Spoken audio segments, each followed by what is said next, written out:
Hi friends, मैं हूं doctor Meenal और आप देख रहे हैं मीनल का चैनल। स्वागत है आपका मेरे इस चैनल पे। हम यहाँ करते हैं रोज इकोनॉमिक्स। तो अगर आपको भी इकोनॉमिक्स करना है या आप कोई भी कॉम्पिटिटिव एग्जाम दे रहे हैं तो मेरे इस चैनल को जरूर ज्वाइन कीजिए, सब्सक्राइब कीजिए और साथ में बेल का बटन दबाना बिल्कुल मत भूलिएगा ताकि आपको मेरे हर नए वीडियो की जानकारी मिले। तो आज के हमारे इस वीडियो का टॉपिक रहेगा नेशनल इनकम। हम देखेंगे कि नेशनल इनकम की जो डिफरेंट इकोनॉमिस्ट हैं उन्होंने क्या-क्या डेफिनेशंस दी, उनमें क्या डेफिनेशंस की खास बातें क्या है, और उसके बाद हम नेशनल इनकम के जितने भी अलग-अलग दूसरे कंसेप्ट्स जो भी हैं, जितने भी तरह के, जैसे जीएनपी है, एनएनपी है, NNP eight market cost, NNP eight factor cost, personal income, personal disposable income, ये सारे कंसेप्ट को हम समझेंगे, लेकिन नॉर्मल वे में नहीं। मैं बताऊंगी आपको उसकी ट्रिक, उसको याद करने की ट्रिक, उसके शॉर्टकट्स और ऐसे मेथड की आप उसे जिंदगी में कभी नहीं भूलेंगे, ठीक है।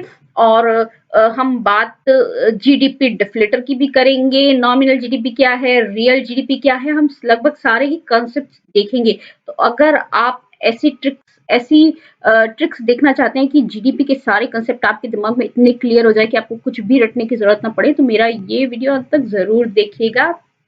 चलिए करते हैं। तो आइए बात करते हैं राष्ट्रीय आय की। राष्ट्रीय आय क्या होता है? वर्ष में उत्पादित वस्तुओं एवं सेवाओं के कुल मूल्य को राष्ट्रीय आय कहते हैं। या फिर इसे हम यूं भी कह सकते हैं दूसरे शब्दों में कि एक वर्ष भर में आर्थिक क्रियाओं से अर्जित की कुल मात्रा को राष्ट्रीय आय कहा जाता है। इसमें सभी तरह के भुगतान जैसे ब्याज, लगान, मजदूरी या लाभ आदि जो भी होते हैं वो सभी सम्मिलित किए जाते हैं। राष्ट्रीय आय की परिभाषा विभिन्न अर्थशास्त्रियों ने अपने अपने तरीके से दी। उन्हें हम दो भागों में बांट सकते हैं। एक तो जो है पारंपरिक अर्थशास्त्री थे और दूसरे जो आधुनिक अर्थशास्त्री थे। अब पारंपरिक अर्थशास्त्रियों की पहला नाम आता है मार्शल का। तो मार्शल ने क्या परिभाषा दी? मार्शल ने कहा किसी एक देश का श्रम तथा पूंजी उसके प्राकृतिक साधनों पर क्रियाशील होकर प्रतिवर्ष भौतिक तथा अभौतिक वस्तुओं का एक शुद्ध योगफल प्रदान करता है, जिसमें सभी प्रकार की सेवाएं सम्मिलित होती हैं। यही उस देश की वास्तविक शुद्ध वार्षिक आय है। अब यहाँ एक शब्द ध्यान देने योग्य है, मार्शल ने जो कि यूज किया, और वो है शुद्ध। शुद्ध से क्या मतलब है? शुद्ध से ये मतलब है कि हमारा जो उत्पादन हुआ है एक देश में श्रम और पूंजी के श्रम पूंजी और प्राकृतिक साधनों की सहायता से जो उत्पादन हुआ है, उस उत्पादन की प्रक्रिया के दौरान जो भी मूल्यह्रास हुआ है, मूल्यह्रास यानी कि जो भी मशीनों की गिसावट हुई है, टूट फूट हुई है, या जो कच्चे माल का नुकसान हुआ है, इस सभी को उस उत्पादन के मूल्य में से घटा दिया जाता है और सभी को राष्ट्रीय आय में सम्मिलित नहीं किया जाता। तो मार्शल की परिभाषा के अनुसार मूल्यह्रास को राष्ट्रीय आय में सम्मिलित नहीं किया जाएगा। अब अगली परिभाषा है पीगू की।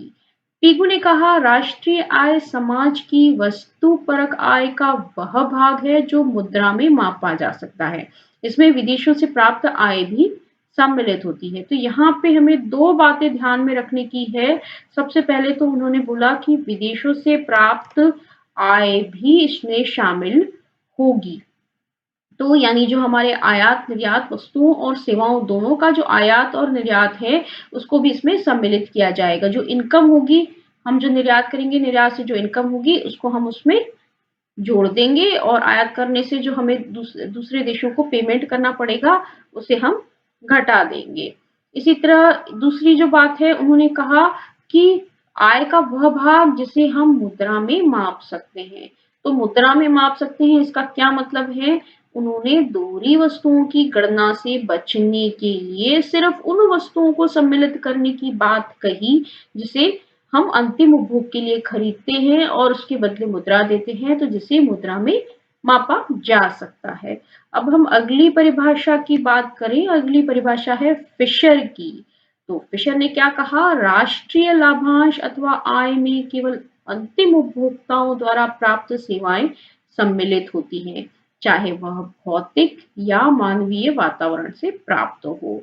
अब देखिए, इन्होंने फिशर ने बोला केवल अंतिम उपभोक्ता द्वारा प्राप्त सेवाएं, अंतिम उपभोक्ता द्वारा प्राप्त सेवाएं, इसका क्या मतलब है? एक मैं एग्जाम्पल के सहायता से बताना चाहूंगी कि जैसे मैंने आज एक सोफा खरीदा, सोफे के मैंने दिए 15,000 या 15,000 हम कहेंगे, तो 15,000 अगर दिए, लेकिन वो जो सोफा है अगर मैंने अभी खरीदा, सोफे को यूज करके फिर मेरा वो खत्म हो जाएगा सोफा, ऐसा नहीं होगा। उस सोफे को मैं चला सकता साल 6 साल इतना चलेगा। तो ये 15,000 का हम उपभोग 5 साल 6 साल जितना भी सोफा, सपोज हमने माना 5 साल लाइफ है, तो 15,000 के सोफे का उपयोग हम 5 साल तक कर रहे हैं। तो फिशर ने ये बोला कि सोफे का जो हमने 15,000 मूल्य दिया, उस 15,000 को, पूरे 15,000 को हम उस वर्ष की आय में सम्मिलित नहीं करेंगे। हम 15,000 के सिर्फ उसी भाग को राष्ट्रीय आय में सम्मिलित करेंगे जितना कि उस सोफे ने इस साल में हमें सेवाएं प्रदान की। जितने मूल्य के बराबर उस सोफे ने इस साल में हमें सेवाएं प्रदान की, केवल उतना ही भाग राष्ट्रीय आय में सम्मिलित होगा। तो अब अगर हम थोड़ा सा कंपेयर करें पीकू, मार्शल और फिशर की परिभाषा को, तीनों ही परंपरागत अर्थशास्त्री थे, लेकिन अगर हम फिशर की परिभाषा की बात करें तो उन्होंने उपभोग पर बल दिया और उपभोग के आधार पर राष्ट्रीय आय की गणना की बात की। जितना उपभोग हमने इस साल किया उसे ही राष्ट्रीय आय में सम्मिलित किया जाएगा। जबकि मार्शल और पीगू की बात करें तो मार्शल और पीगू ने किस पर बल दिया? इन दोनों ने उत्पादन पर बल दिया। जितना साल भर में उत्पादन हो रहा है उसे राष्ट्रीय आय में सम्मिलित किया जाएगा। तो इससे एक चीज निष्कर्ष निकलती है, तो ये बात ध्यान रखने की है, फिशर की जो परिभाषा है उसमें उपभोग पे ध्यान दिया गया और मार्शल की परिभाषा में उत्पादन पे ध्यान दिया गया। तो ध्यान रख, और एक और बात है, अगर उपभोग पे ध्यान दिया इसका मतलब क्या है? फिशर की परिभाषा आर्थिक कल्याण का अच्छा माप है, आर्थिक कल्याण को ध्यान में रखती है। किसकी परिभाषा? फिशर की परिभाषा। क्योंकि फिशर की परिभाषा आर्थिक कल्याण को ध्यान में रखती है क्योंकि वो उपभोग के बारे में बात करती है। तो अब वो एक आधुनिक अर्थशास्त्री की ओर हम चलते हैं, वो है साइमन कुंजनेथ। साइमन कुंजनेथ ने क्या परिभाषा दी? राष्ट्रीय आय वस्तुओं एवं सेवाओं का वह शुद्ध उत्पादन है जो एक वर्ष की अवधि में देश की उत्पादन प्रणाली में अंतिम उपभोक्ताओं के हाथ में पहुंचता है। तो क्या है? एक तो उन्होंने कहा शुद्ध उत्पादन है, शुद्ध उत्पादन है इसका मतलब मूल्यह्रास को घटा दिया जाएगा और अंतिम उपभोक्ताओं के हाथों में पहुंचता है, मतलब अंतिम उपभोग के लिए जो वस्तुएं हैं सिर्फ उन्हीं को राष्ट्रीय आय में गणना की जाएगी ताकि वस्तुओं की दोहरी गणना की संभावना न रहे। दोहरी गणना क्या होती है कि जैसे अगर हम किसी फैक्ट्री में कोई चीज कच्चे माल के रूप में मंगाते हैं और उसके बदले जो पेमेंट देते हैं, अगर हम उसे राष्ट्रीय आय में सम्मिलित कर दें, उसके बाद उस फैक्ट्री से जो फाइनल प्रोडक्ट निकलता है उसकी मूल्य को भी राष्ट्रीय आय में सम्मिलित कर दे, तो जो कच्चे माल की कीमत है वो 2 बार गणना में आ जाएगी। एक बार जब उसे कच्चे माल के रूप में खरीदा गया, दूसरा जब उस फैक्ट्री से फिनिश गुड निकली तो वो उसमें उस कच्चे माल की कीमत भी सम्मिलित होगी, तो हम उसे वहां पे भी गिन लेंगे। इसलिए सिर्फ अंतिम उपभोक्ताओं के हाथों में पहुंचने वाली जो चीजें हैं, जो उत्पादन है या जो सेवाएं हैं, उन्हीं को राष्ट्रीय आय में सम्मिलित किया जाता है। अब हम राष्ट्रीय की कुछ अवधारणाओं की ओर अपना ध्यान देंगे। ये है सकल घरेलू उत्पाद, जिसे ये भी कहा जाता है जीडीपी, ग्रॉस डोमेस्टिक प्रोडक्ट। सकल घरेलू उत्पाद, सकल घरेलू उत्पाद क्या है? एक वर्ष में चालू उत्पादन से अंतिम वस्तुओं और सेवाओं के बाजार मूल्य का माप है। ये क्या है? एक वर्ष में किसी देश में चालू उत्पादन से अंतिम वस्तुओं और बाजार सेवाओं के बाजार मूल्य का माप है। यानी एक देश में एक साल में जो भी वस्तुओं और सेवाओं का उत्पादन हुआ उसका बाजार मूल्य क्या कहलाएगा? सकल घरेलू उत्पाद या जीडीपी कहलाएगा। इसके बारे में कुछ ध्यान देने योग्य बातें क्या है? सकल का क्या अर्थ है? सकल का मतलब ये है कि इसमें मूल्यह्रास शामिल नहीं है। सकल, या जिसे हम कहेंगे इंग्लिश में ग्रॉस, तो ग्रॉस का क्या मतलब है कि इसमें मूल्यह्रास शामिल नहीं है। दूसरा, वस्तु एवं सेवाओं का उत्पादन देश के अंदर होना चाहिए, क्योंकि हमने क्या शब्द इस्तेमाल किया? सकल घरेलू उत्पाद।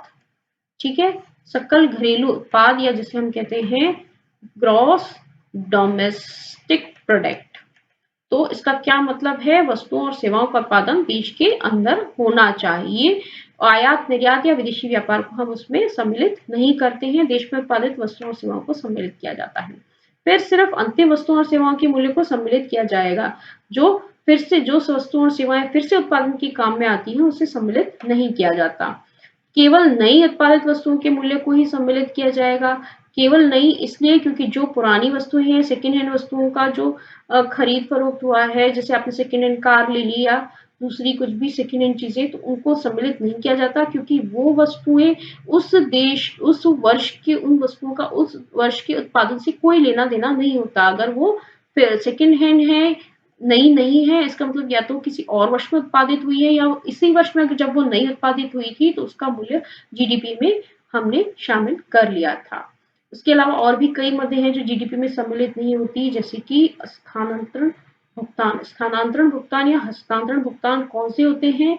ये वो भुगतान है जिसके बदले भुगतान प्राप्तकर्ता अपना कोई भी सेवा या अपना कोई भी उत्पादन में कोई भी योगदान नहीं करता, जिसके बदले उत्पत्ति का साधन उत्पादन जिसके बदले वो व्यक्ति उत्पत्ति में कोई भी योगदान नहीं करता, जैसे कि बुजुर्गों को पेंशन दी जाती है या और भी कई तरह के हस्तांतरण भुगतान होते हैं, जो वेलफेयर स्कीम्स होती हैं उसमें कई तरह के हस्तांतरण भुगतान किए जाते हैं, तो उन सबको जीडीपी में शामिल नहीं किया जाएगा क्योंकि उत्पादन में कोई योगदान नहीं होगा। फिर है पूंजीगत प्राप्तियां। पूंजीगत प्राप्तियां जैसे कि आप कोई शेयर खरीदते हैं, पहले से जो अर्जित है वो शेयर खरीदते बेचते हैं, या पुराना जो मकान है उसको बेचते हैं, तो इससे इस तरह की जो पूंजीगत प्राप्तियां हैं उसको भी सम्मिलित नहीं किया जाता, क्योंकि उससे भी उत्पादन में आपका कोई योगदान नहीं रहता। अवैधानिक माध्यमों से अर्जित की गई आय, जो ऐसे हैं अनफेयर मीन्स है, इलीगल मीन्स है, उनके माध्यम से आप जो आय अर्जित करते हैं, कोई आपने स्मगलिंग की या और भी कई तरह के अनफेयर मीन्स होते हैं, उससे जो इनकम होती है उसे हम जीडीपी में शामिल नहीं करते। इसके अलावा ये जो है ये इतने सारे एग्रीगेट्स आप देख सकते हैं, लिस्ट 10 तरह के एग्रीगेट्स मैंने लिखे हैं, तो ये भी होते हैं, लेकिन इसके लिए हम एक शॉर्टकट टेक्निक यूज करेंगे। आपको इतना एक एक एग्रीगेट को याद करने की, उसका फॉर्मूला याद करने की जरूरत नहीं है। आपको सिर्फ एक टेबल लर्न करनी है और 2-3 रिलेशंस लर्न करने हैं और आपके ये सारे एग्रीगेट, सारे कंसेप्ट क्लियर हो जाएंगे। सारे एग्रीगेट्स आपको लर्न हो जाएंगे कि क्या जीडीपी होता है, क्या एनएनपी होता है, क्या एनएनपी एट फैक्टर कॉस्ट होता है, क्या एनएनपी एट मार्केट कॉस्ट होता है, पर्सनल इनकम कौन सी है और प्राइवेट इनकम कौन सी है, ये सारी चीजें। तो देखिए मैं आपको बताती हूँ कौन सी वो जो टेबल है। एक तो आपकी ये वाली जो टेबल है, ये वाली टेबल जो है आपको लर्न करनी है। ये वाली टेबल लर्न भी नहीं करनी बल्कि आपको अच्छे से समझ में आनी चाहिए, तो आपके सारे कंसेप्ट क्लियर हो जाएंगे। और सेकंड ये जो है ये 3 रिलेशंस की मार्केट प्राइस और फैक्टर कॉस्ट में क्या डिफरेंस रहता है, ग्रॉस और नेट लिखा है तो वहां क्या डिफरेंस रहता है, और अगर डोमेस्टिक है या नेशनल है तो उसमें क्या डिफरेंस रहता है। सिर्फ ये 2 चीजें आपको पता होनी चाहिए। तो ये जितनी भी हमारे ये जो एग्रीगेट्स हैं, ये जितनी भी एग्रीगेट्स हैं, इन सबका कॉन्सेप्ट आपको क्लियर हो जाएगा और ये सारे आपको लर्न भी हो जाएंगे, सभी के फॉर्मूला आपको लर्न हो जाएंगे। और कोई भी अगर टेक्निकल क्वेश्चन आता है या प्रैक्टिकल लाइफ से रिलेटेड क्वेश्चन आता है कि क्या चीज एनडीपी में आएगी, क्या जीएनपी में आएगी, क्या नहीं आएगी, तो वो सारे क्वेश्चंस भी आप सॉल्व कर पाएंगे। तो थोड़ा सा मैं इसको एक्सप्लेन करूंगी कि किस तरह से ये टेबल में क्या क्या टर्म्स है और उसको हमने कैसे उसको अरेंज किया है, और दूसरा ये जो कंसेप्ट है 3 ये क्या क्या है उसको थोड़ा सा एक्सप्लेन करूंगी मैं आपको। वीडियो को अंत तक ध्यान से देखिएगा और फिर आप बिल्कुल हर एक आपका कंसेप्ट क्लियर हो जाएगा। तो चलिए शुरुआत करते हैं। कंसेप्ट्स हैं, आप उसको बहुत इजीली एक टेबल से आप सारे कंसेप्ट्स को याद रख सकते हैं। देखिए मैं अभी आपको टेबल बना के बताऊंगी, सारे कंसेप्ट्स आप इजीली लर्न कर सकते हैं। सबसे पहले देखिए ये है सपोज हमारा जीडीपी, ठीक है, ये है हमारा जीडीपी। तो अब जीएनपी क्या होगा, ये जो जीडीपी है, जीडीपी से अगर हम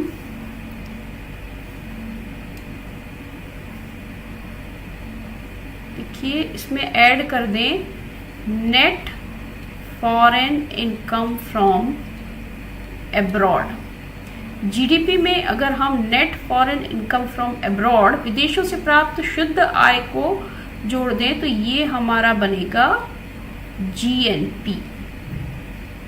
क्या बन जाएगा? ये हमारा बनेगा जीएनपी। अब हम बात करते हैं एनएनपी की। एनपी क्या है? अब देखिए, ये जीडीपी हमने मार्केट प्राइस पे कैलकुलेट किया है, रियल प्राइस पे हमने अगर कैलकुलेट किया है, अभी हम रियल प्राइस की ही बात कर रहे हैं। ये भी मार्केट प्राइस पे है, ये भी मार्केट प्राइस यानी कि बाजार कीमत पर है। देखिए, अब आप सोच रहे होंगे बाजार कीमत, जीडीपी, जीएनपी, ये जितने भी नेशनल इनकम के एग्रीगेट्स हैं, हम उनको दो तरीके से कैलकुलेट करते हैं। एक तो हम कैलकुलेट करते हैं मार्केट प्राइस पे, एक हम कैलकुलेट करते हैं फैक्टर कॉस्ट पे, बाजार कीमत पे और साधन लागत पे। तो दोनों में क्या डिफरेंस है ये भी मैं अभी आपको बताऊंगी।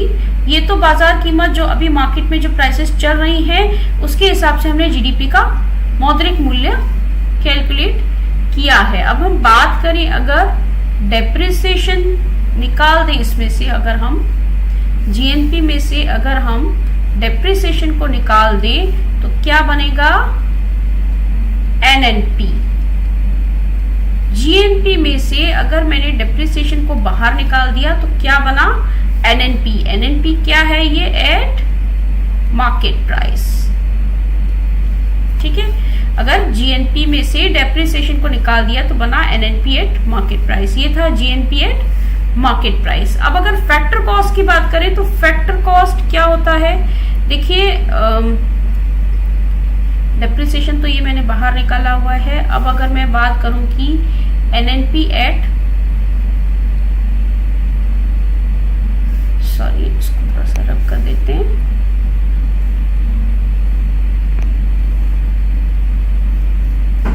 ठीक है।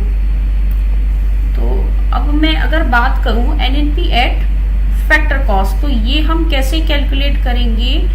अगर मैं एनएनपी एट मार्केट प्राइस में से इनडायरेक्ट टैक्सेस और सब्सिडीज को हटा दूं। देखिए, सब्सिडीज को तो माइनस करना है, इनडायरेक्ट टैक्सेस को प्लस करना है, तो ये आएगा एनएनपी एट फैक्टर कॉस्ट। रटने की जरूरत नहीं है। देखिए, अब इस कंसेप्ट को समझिए आप। एनएनपी एट मार्केट प्राइस जब हमने निकाला तो किसी भी चीज की मार्केट प्राइस में क्या होता है? एक तो होते हैं इनडायरेक्ट टैक्सेस, जो हमारा सेल्स टैक्स वगैरह होता है, जो जीएसटी लगता है, ये होते हैं हमारे इनडायरेक्ट टैक्सेस। तो प्राइस में, मार्केट प्राइस में क्या क्या चीजें इंक्लूडेड होती हैं? एक तो इनडायरेक्ट टैक्सेस होते हैं,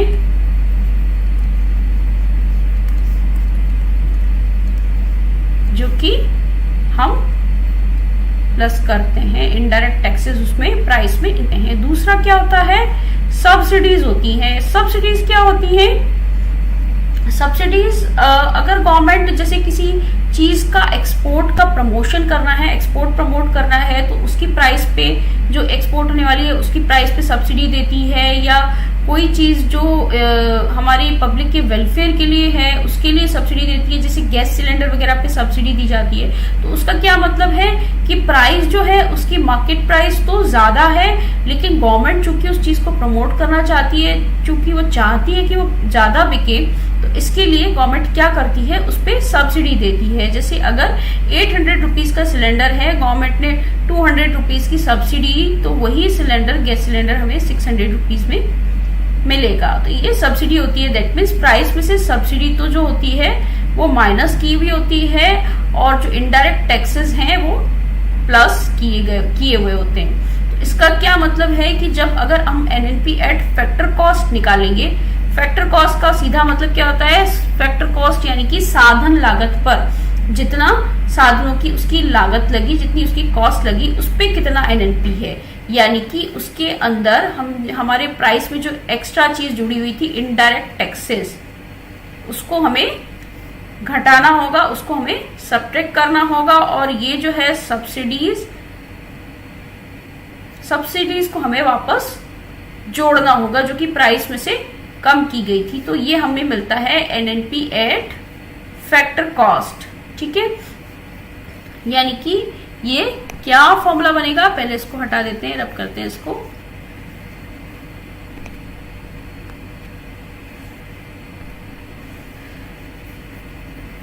ठीक है, तो अब अगर एनएनपी एट फैक्टर कॉस्ट का हमें फॉर्मूला देखना है तो क्या फॉर्मूला बनेगा, ये है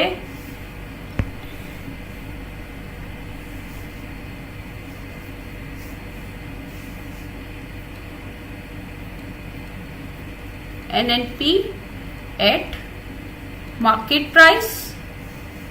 ठीक है, इसमें से हमें माइनस करना है, क्या माइनस करना है, इनडायरेक्ट टैक्सेस और सब्सिडीज को हमें प्लस करना है। ठीक है, ये सब्सिडीज को हम प्लस करेंगे। तो अब ये क्या बनेगा, यहाँ पे मैंने जैसे ये लिखा है, ये किस तरह से लिखी जाती है equation, NNP eight market price minus indirect taxes plus subsidy. देखिए इस तरह से लिखी जाती है। लेकिन फिर क्या है, जब हम यहाँ पे ये ब्रैकेट लगा देते हैं तो अंदर का साइन चेंज हो जाता है। अगर आप ब्रैकेट में लिखेंगे तो ये फिर माइनस रहेगा, ये प्लस रहेगा। इतना ज्यादा डिटेल में मैथमेटिक्स में जाने की जरूरत नहीं है। सीधी सी बात यह है कि जब अगर हमें एनएनपी एट मार्केट प्राइस में से अगर हमें NNP eight factor cost calculate करना है तो हमें इसमें से इनडायरेक्ट टैक्सेस को माइनस करना है एंड सब्सिडीज को प्लस करना है। क्योंकि जो प्राइस है, जो प्राइस में इनडायरेक्ट टैक्सेस इंक्लूड होते हैं। जब भी हम कोई चीज मार्केट से खरीदते हैं तो उसमें इनडायरेक्ट टैक्सेस इंक्लूड होते हैं। और जो सब्सिडी है, सब्सिडी का मतलब ये है कि उसकी जो ओरिजिनल प्राइस है उससे उसको कम कीमत पर मार्केट में बेचा जाता है। सब्सिडी जितनी है उतना उसमें से माइनस कर दिया जाता है। अब हम नेक्स्ट देखेंगे। नेक्स्ट हमारा कंसेप्ट है पर्सनल इनकम। ठीक है, पर्सनल इनकम। अब पर्सनल इनकम हम कैसे कैलकुलेट करेंगे? पर्सनल इनकम में हमें इसमें से जो एनएनपी एट फैक्टर कॉस्ट है, इसमें से क्या क्या चीजें, या राष्ट्रीय आय जिसे कहते हैं, इसमें से हमें क्या क्या चीजें निकालनी पड़ेंगी तब पर्सनल इनकम आएगी। सबसे पहले तो है हम इसमें से निकालेंगे इसमें ऐड करेंगे, इसमें हम ऐड करेंगे, क्या ऐड करेंगे, अनडिस्ट्रीब्यूटेड प्रॉफिट को हम निकालेंगे और ट्रांसफर पेमेंट्स को ऐड करेंगे। ठीक है, अनडिस्ट्रीब्यूटेड प्रॉफिट्स क्या होते हैं? अनडिस्ट्रीब्यूटेड प्रॉफिट्स प्रॉफिट का वो पार्ट है जो कि जो कंपनीज हैं, जो कॉर्पोरेट हाउसेज हैं, या जो प्रोडक्शन सेक्टर, जो मैन्युफैक्चरिंग सेक्टर है, जो प्रोडक्शन यूनिट्स हैं, वो अपने पास रख लेती है। वो साधनों को प्रतिफल के रूप में नहीं दी जाती। वो फैक्टर ऑफ प्रोडक्शन को डिस्ट्रीब्यूट नहीं किए जाते। कुछ ऐसे प्रॉफिट का कुछ ऐसा पार्ट होता है जो कि प्रोडक्शन यूनिट्स अपने पास रख लेती हैं, जिसे हम, या कंपनीज अपने पास रख लेती है, जिसे हम कहते हैं अनडिस्ट्रीब्यूटेड प्रॉफिट्स। अब चूंकि कंपनीज इसे अपने पास रख लेती है, ये साधनों को प्रतिफल के रूप में, या हम कहें फैक्टर्स ऑफ प्रोडक्शन को, ये नहीं दिया जाता, तो इसलिए ये पीआई में इंक्लूडेड नहीं होता। तो राष्ट्रीय आय में से हमें अनडिस्ट्रीब्यूटेड प्रॉफिट को निकालना पड़ेगा पीआई को कैलकुलेट करने के लिए। अब सेकेंड चीज है ट्रांसफर पेमेंट्स। ट्रांसफर पेमेंट्स क्या होते हैं? ट्रांसफर पेमेंट्स वो होते हैं जो कि कोई भी गवर्नमेंट अपनी पब्लिक को देती है, जिसके बदले कोई भी तरह का प्रोडक्शन में वो उपयोग, किसी भी तरह का प्रोडक्शन में अपना कंट्रीब्यूशन नहीं देते हैं। जैसे कि किसी को पेंशन दी, या किसी को कोई गिफ्ट मिला, किसी तरह का कुछ रिवार्ड दिया, और या फिर सामाजिक सुरक्षा, सोशल सिक्योरिटी के रूप में गवर्नमेंट कुछ पेमेंट करती है। इस तरह के कुछ पेमेंट्स होते हैं। बेरोजगारी भत्ता होता है, अनएम्प्लॉयमेंट, जो अनएम्प्लॉयड लोग होते हैं उनके लिए बेरोजगारी भत्ता होता है। इस तरह के कुछ ऐसे पेमेंट होते हैं जिसके बदले उत्पादन में, साधनों के द्वारा उत्पादन में किसी भी प्रकार का कोई योगदान नहीं किया जाता तो उसे हम ट्रांसफर पेमेंट्स कहते हैं। और ये ट्रांसफर पेमेंट्स हमारे नेशनल इनकम में इंक्लूडेड नहीं होते, क्योंकि इसके बदले उत्पादन में किसी भी तरह का योगदान नहीं दिया जाता, लेकिन ये किसी की पर्सनल इनकम में इंक्लूडेड होते हैं, क्योंकि ये उनकी इनकम का पार्ट होते हैं। तो ये ट्रांसफर पेमेंट्स हमें ऐड करने पड़ेंगे पर्सनल इनकम निकालने के लिए। अब एक और चीज जो कि हमें इसमें से निकालनी होगी, और वो है जिसे हम कहेंगे net interest payments by households. अब net interest payment by household क्या है? Net interest payments by household यानी कि अगर उन्होंने दो तरह की चीजें हैं। नेट का मतलब है ये कि अगर गवर्नमेंट ने हाउस होल्ड से किसी तरह का कोई ऋण ले रखा है तो उसके बदले वो हाउस होल्ड्स को पेमेंट करती है, तो जो पेमेंट करती है वो तो पर्सनल इनकम में ऐड होगा। और दूसरा चीज, कुछ ऐसे मदे होती है जिसके लिए जो हाउस होल्ड है वो गवर्नमेंट को इंटरेस्ट पे करते हैं अगर उन्होंने लोन ले रखा है। तो नेट इंटरेस्ट पेमेंट, अगर लोन ले रखा है हाउस होल्ड ने और हाउस होल्ड गवर्नमेंट को वापस पे कर रहा है इंटरेस्ट, तो उसको पर्सनल इनकम में से डिडक्ट करना होगा। और अगर गवर्नमेंट इंटरेस्ट पे कर रही है हाउस होल्ड को तो उसे पर्सनल इनकम में ऐड करना होगा। तो net interest payment by household क्या होंगे? जो हाउस होल्ड ने पे किया उसको माइनस कर देंगे, और जो हाउस होल्ड को इंटरेस्ट पेमेंट्स मिले उसे हम प्लस कर देंगे। तो यह आएगा net interest payments from house hold. अच्छा, अब एक और चीज है, और क्या चीज होती है इसके अंदर? कॉर्पोरेट टैक्सेस वो होते हैं जो कि कॉर्पोरेट सेक्टर पे लगाए जाते हैं। कॉर्पोरेट टैक्सेस, तो ये जो कॉर्पोरेट टैक्सेस होते हैं ये भी पर्सनल इनकम का पार्ट नहीं होते। कॉर्पोरेट हाउसेस पे लगाए जाते हैं, वो गवर्नमेंट को पे कर देती है, और ये पर्सनल इनकम का पार्ट नहीं होते, तो इससे भी नेशनल इनकम से हमें डिडक्ट करना होगा और फिर हमें मिलेगी पर्सनल इनकम। ठीक है, अब नेक्स्ट हम देखेंगे, नेक्स्ट हमारा पार्ट है पर्सनल डिस्पोजेबल इनकम। ठीक है, तो यानी पर्सनल इनकम क्या हुई? सबसे पहले तो इसको थोड़ा सा मैं रिवाइज करके बताऊंगी। Personal income is equals to national income. ठीक है, इसमें से हम माइनस करेंगे अनडिस्ट्रीब्यूटेड प्रॉफिट्स, और इसमें से हम माइनस करेंगे कॉर्पोरेट टैक्सेस, इसमें हम प्लस करेंगे net interest payment of house holds, और फिर इसमें हम और प्लस करेंगे ट्रांसफर पेमेंट्स। ठीक है, तो ये आप याद रखेंगे। ये जितने भी एग्रीगेट्स हैं और ये जो टेबल है ये मेरे ब्लॉग पे, मैं नीचे आपको लिंक दे दूंगी वीडियो के नीचे, तो मेरे ब्लॉग पे जाके आप आसानी से ये सारा ले सकते हैं। जितने भी एग्रीगेट्स के फॉर्मूले हैं, नेशनल इनकम एग्रीगेट्स के कंसेप्ट के जितने भी फॉर्मूले हैं, और ये जो टेबल है, आपको सिर्फ ये टेबल लर्न करनी है, आपको सारी चीजें एक साथ लर्न हो जाएंगी, इसमें कोई दिक्कत नहीं होगी। अब देखिए, चलिए देखते हैं पर्सनल डिस्पोजेबल इनकम। अब इसमें से क्या हटाएं कि हमारे पास डिस्पोजेबल इनकम आ जाए? कुछ नहीं, बस दो चीजें हैं। एक तो गवर्नमेंट को जो हम करते हैं non tax payments.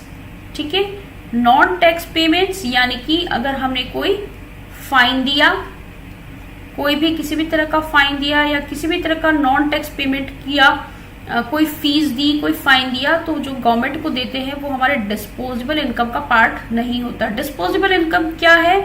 Disposable income मतलब कि कोई भी हमारी व्यक्ति की खर्च करने योग्य आय। तो हमारी जो पर्सनल इनकम है उसमें से खर्च करने योग्य आय कौन सी होगी? पर्सनल इनकम में से हम एक तो माइनस कर दें नॉन टैक्स पेमेंट्स, और दूसरा क्या चीज हमें माइनस करनी है? Personal tax payments. Personal tax payments यानी जो भी पर्सनल टैक्स लगता है व्यक्ति पे, वो डिस्पोजेबल इनकम में इंक्लूड नहीं होगा, क्योंकि वो तो टैक्स के रूप में दे दिया जाता है, तो डिस्पोजेबल इनकम का पार्ट हो ही नहीं सकता।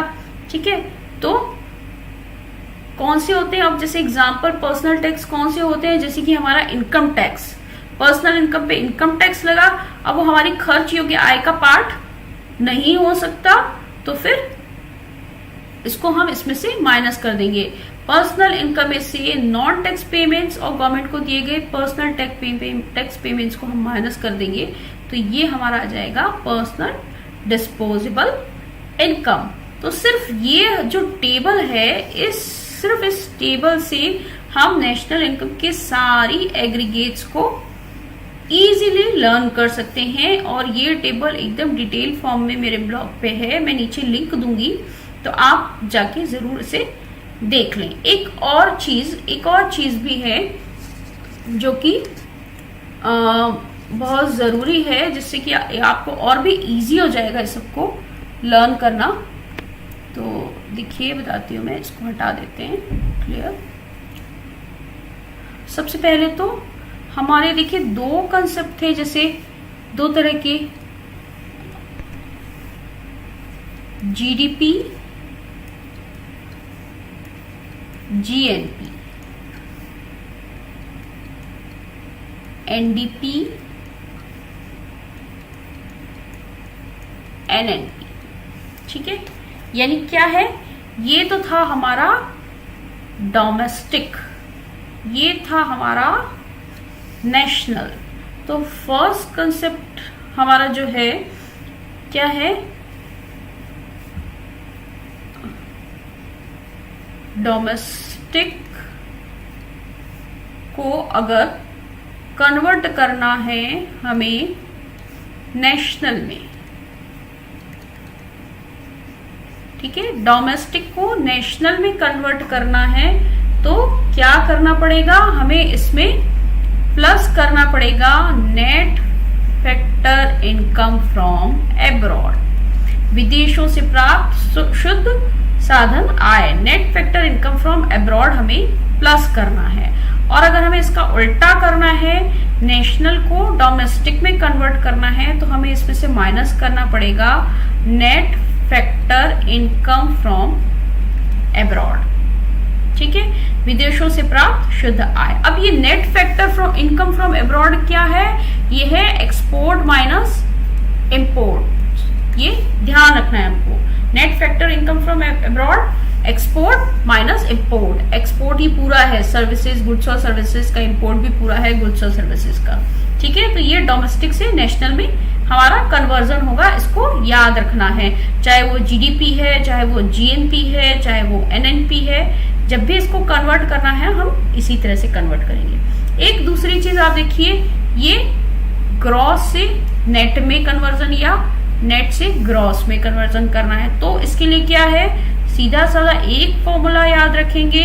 अगर ग्रॉस से हमें नेट में कन्वर्ट करना है, तो दैट मीन्स क्या करना होगा, हमें इसमें से माइनस करना होगा डेप्रिसिएशन। ठीक है, डेप्रिसिएशन यानी जो प्रोडक्शन के प्रोसेस में मशीनों की टूट फूट हुई, जो कच्चे माल का नुकसान हुआ, इस तरह का जो भी वेयर एंड टेयर जो भी था, उसको हमें माइनस करना पड़ेगा। ग्रॉस में से तो हमारे पास नेट आ जाएगा। अगर नेट को ग्रॉस में कन्वर्ट करना है, तो हमें डेप्रिसिएशन को प्लस करना होगा। ठीक है, और अब एक लास्ट चीज हमने देखा, हमने दो तरह से निकाला, NNP GDP, NNP eight market price, factor cost को मार्केट प्राइस से में कन्वर्ट करना, या मार्केट प्राइस को फैक्टर कॉस्ट में कन्वर्ट करना है, तो क्या करना होगा, सीधा सा है, अगर मार्केट प्राइस है, मार्केट प्राइस को अगर हमें फैक्टर कॉस्ट में कन्वर्ट करना है, तो क्या करना पड़ेगा, इसमें से माइनस करना पड़ेगा नेट इनडायरेक्ट टैक्सेस। ठीक है, नेट इनडायरेक्ट टैक्सेस मतलब क्या हुआ, नेट इनडायरेक्ट टैक्सेस मतलब इनडायरेक्ट टैक्सेस माइनस, ठीक है, ये हुआ हमारा नेट इनडायरेक्ट टैक्सेस। तो मार्केट प्राइस से फैक्टर कॉस्ट में अगर कन्वर्ट करना है, तो हमें माइनस करना पड़ेगा नेट इनडायरेक्ट टैक्सेस। ठीक है, उसके बाद अगर उल्टा करना है, फैक्टर कॉस्ट से मार्केट प्राइस में कन्वर्ट करना है, तो क्या करना पड़ेगा, हमें प्लस करना पड़ेगा नेट इनडायरेक्ट टैक्सेस। तो नेशनल इनकम के सारे एग्रीगेट्स को लर्न करने के लिए आपको सिर्फ दो चीजों को ध्यान में रखना है। एक तो मैंने ये जो टेबल बताई और दूसरा मैंने ये जो 3 कंसेप्ट बताए, ठीक है। इससे आपके सारे एग्रीगेट्स कवर हो जाएंगे। ओके, अब एक दूसरा और नया कंसेप्ट लेते हैं। जैसे हमने निकाला जीडीपी, ठीक है, जीडीपी निकाला हमने मार्केट प्राइस पे। ओके, हमने मार्केट प्राइस पे जीडीपी निकाला। अब क्या होता है कि अगर प्राइस बढ़ेगी तो दैट मीन्स जीडीपी भी बढ़ेगा। इसको हटा देते हैं, ठीक है। आप मेरे ब्लॉग से इसको नोट कर लीजिएगा।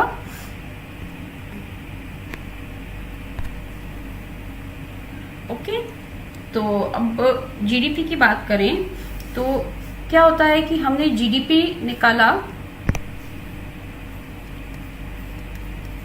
जीडीपी एट मार्केट प्राइस हमने निकाला, जो मार्केट में प्राइसेस हैं।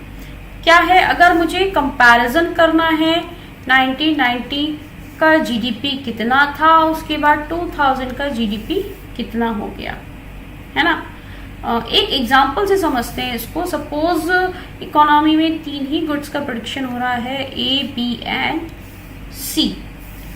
तो इसके लिए जीडीपी निकालने के लिए क्या चाहिएगा हमें? एक तो इसकी क्वांटिटी चाहिएगी, एक हमें प्राइस चाहिएगी, ठीक है। सपोज क्वांटिटी ए की 100 यूनिट्स प्रोड्यूस हो रही है, बी की 200 हो रही है, सी की 500 हो रही है। इसकी प्राइस यहाँ पे है 5 रुपीज, 10 रुपीज एंड 15 रुपीज। अच्छा, अब 2000 में जाते हैं तो क्वांटिटी अगर मैं सपोज मैं मानूं हम प्रोडक्शन में कोई इंक्रीज नहीं हुआ, 100 rupees, 200 rupees and 500 units, not rupees, इतनी ही क्वांटिटी का प्रोडक्शन हो रहा है। लेकिन जो प्राइसेस है इन्फ्लेशन के कारण प्राइसेस बढ़ गई हैं, ये हो गई हैं 15 रुपीज, ये हो गई है 20 rupees and suppose this goes to 25 rupees. तो इस केस में क्या होगा, जैसे मैंने 90s की जीडीपी मैंने कैलकुलेट की तो कितनी आएगी, कैसे कैलकुलेट करेंगे? प्राइस को, टोटल क्वांटिटी को प्राइस से मल्टीप्लाई करेंगे, मौद्रिक मूल्य निकालना है हमको, है ना। तो कितना आएगा ये 100 इंटू 5, 500, 200 इंटू 10, ये आएगा 2000, 500 इंटू 15, ये आएगा 6000, ठीक है। इनको ऐड किया, टोटल जीडीपी आ जाएगी कितनी, 8500। ये जीडीपी है कब की, 1999 की, ठीक है, सॉरी 90। अब इसी तरह मैं 2000 की जीडीपी कैलकुलेट करूं तो ये कितना होगा, 100 into 15, this is 1500, 200 into 20, this is 200, 500 into 25, कितना हुआ,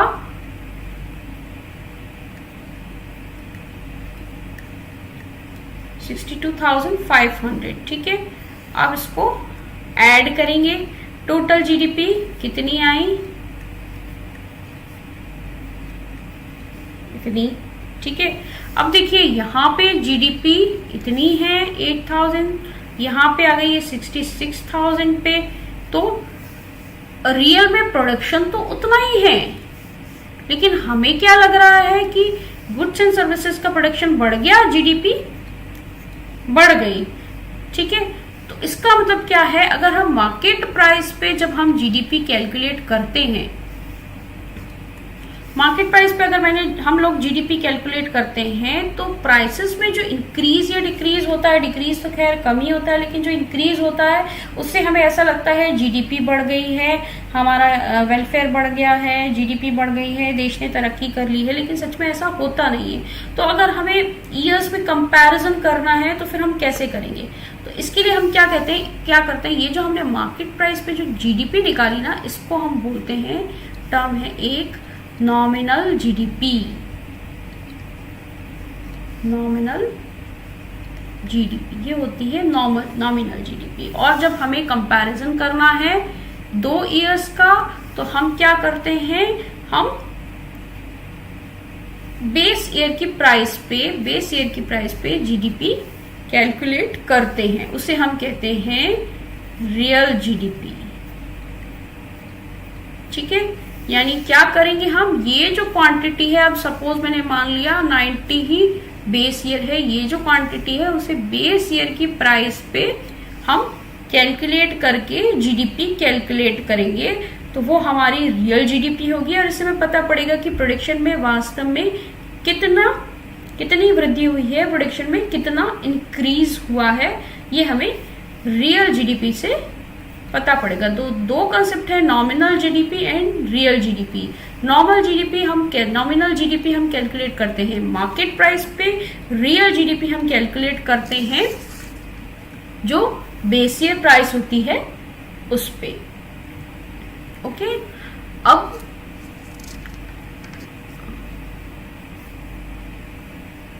इसको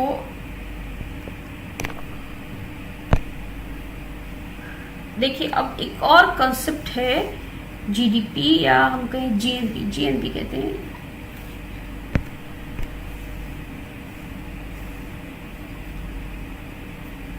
जीएनपी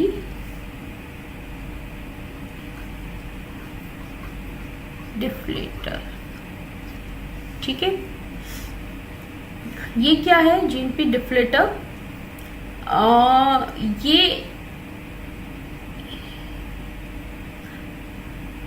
ये जो है it is use to convert nominal GNP into real GNP. ठीक है, नॉमिनल जीएनपी को रियल जीएनपी में कन्वर्ट करने के लिए यूज होता है। इसका फॉर्मूला होता है nominal GNP upon real GNP. ठीक है, क्या होता है ये nominal GNP upon real GNP?